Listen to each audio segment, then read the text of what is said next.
el doctor Omar Sued, que es titular de la Sociedad Argentina de Infectología. Le vamos a consultar esto mientras repasamos entonces este salto de contagios. Ayer 8.222, hoy 13.790. Con estos registros suman más de 1.600.000 los contagios y es la mayor cifra diaria en las últimas 10 semanas en la Argentina.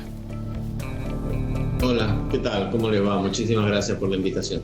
Bueno, doctor, no sé si estaba previsto o los toma por sorpresa a una cifra como esta que se oficializa, ¿no? Ayer de 8.000 y pico, 8.222, se salta a 3.790. Gracias por estar allí, doctor.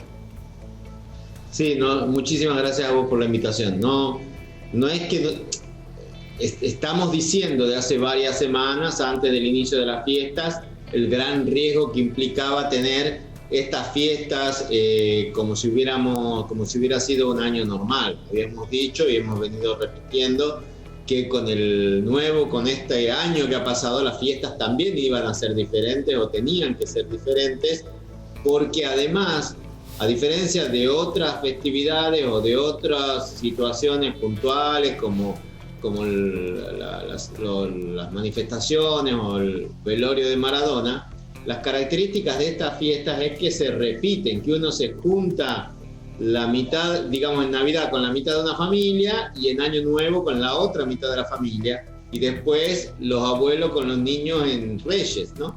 Entonces favorece esta dinámica muchísimo la transmisión. Y si a eso le sumamos la actividad de los jóvenes, el viaje hacia y desde Buenos Aires y después la situación que estamos viendo en los centros de veraneo, la verdad que la situación es preocupante y creemos que va a ser peor todavía, y por eso tenemos que apelar a la responsabilidad de la gente, sobre todo de los jóvenes, a que se transformen de alguna manera en protectores de las personas mayores, que son las que se van a morir o que tienen más chance de morir, aunque ustedes mismos en Córdoba vieron que también hay gente joven sin factores de riesgo que también muere por esta enfermedad. Doctor, usted dice, y va a ser peor todavía. ¿A qué se refiere? ¿Qué proyección se puede hacer hoy con el comportamiento que ha habido de la gente en las últimas semanas del año pasado, lo que ha ocurrido con las fiestas y este número de hoy? ¿Qué proyección se hace para pensar, y además en plena temporada turística, ¿no?, con todo lo que ello implica? Justamente el hecho de que haya temporada turística y el hecho de que no haya restricciones, y aunque uno pusiera restricciones hoy, uno hoy está viendo lo que pasó hace 2 semanas, lo que pasó en Navidad. Entonces, todos somos conscientes que desde Navidad hacia adelante la situación no mejoró en términos de movilidad social, salidas, festejos. Todos somos conscientes de que esa movilidad ha ocurrido. Entonces hoy lo que nos queda ver es que en las próximas semanas los casos que empiecen a convertir, digamos, a ser positivos, ¿no? Entonces por eso que decimos que la situación va a ser peor y que depende de cuál sea la gravedad a la que se llegue y depende de cuál sea la situación del sistema de salud que haya en cada ciudad, se van a tener que poner restricciones justamente para proteger que estos sistemas de salud no se desborden. O sea, concretamente este número de hoy, de casi 14.000 casos, es el reflejo del movimiento registrado particularmente en las fiestas. Este es el efecto Navidad y Año Nuevo, se puede decir ya.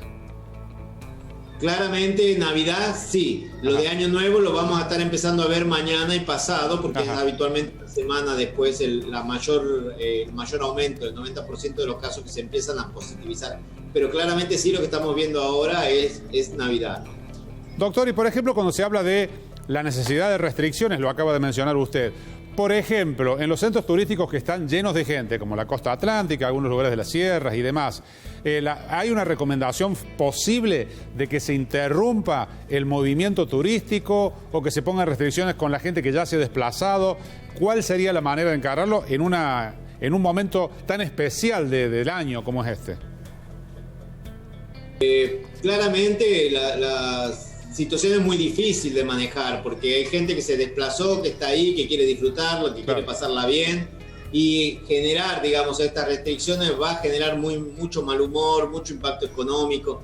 Entonces por eso tenemos que intentar apelar al comportamiento social aún en vacaciones, al comportamiento, al alejamiento entre personas, al uso de barbijos y al uso de burbujas, o sea que las personas se manejen en estos espacios y estás junto de otras personas solamente con los convivientes y no con terceras personas, porque eso es lo que facilita el contagio. Entonces tenemos que apelar a esa responsabilidad social y solicitar el apoyo de estos turistas y de la gente local también. Obviamente lo que va a generar va a ser restricciones a la entrada, ya lo estamos viendo en varias provincias, en Santiago, en Formosa, en Misiones, que va a ser difícil entrar a provincias que tienen pocos casos, porque si venís de un lugar donde hay un brote inmenso, es lógico que te pidan que hagas cuarentena al entrar en otro lugar si hay pocos casos, o que te pidan una PCR, ¿no? Entonces van a empezar a verse este tipo de dificultades internas para la movilización, que bueno, ojalá que, repito, apelar a la voluntad individual de cada uno, a que tratemos de que esto no se desmadre como se está desmadrando.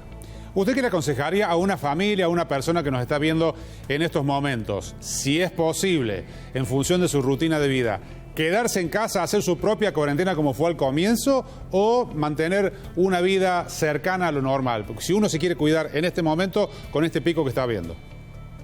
Mira, hay que tener muy en claro cómo está la situación local. Córdoba está experimentando un aumento importante, lo mostró hoy Rodrigo Quiroga, que analiza todos estos datos, con un aumento en Tercero Arriba, en Unión, en Río Segundo, todos los pueblos que están de venida de Ruta 9, ¿no? Y eso es bastante similar a lo que ya se había visto en julio. O sea que lo que esperamos ver es que sigan aumentando esos casos ahí y después también en la ciudad de Córdoba. Entonces, claramente hay que volver cada uno a restringir las actividades que no sean esenciales.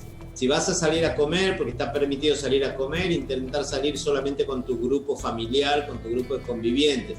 Si tenés que salir porque estás de nuevo trabajando, mantener siempre la distancia de 2 metros o 1,5 metros, evitar el transporte público, usar el barbijo permanentemente e insistir en el lavado de manos.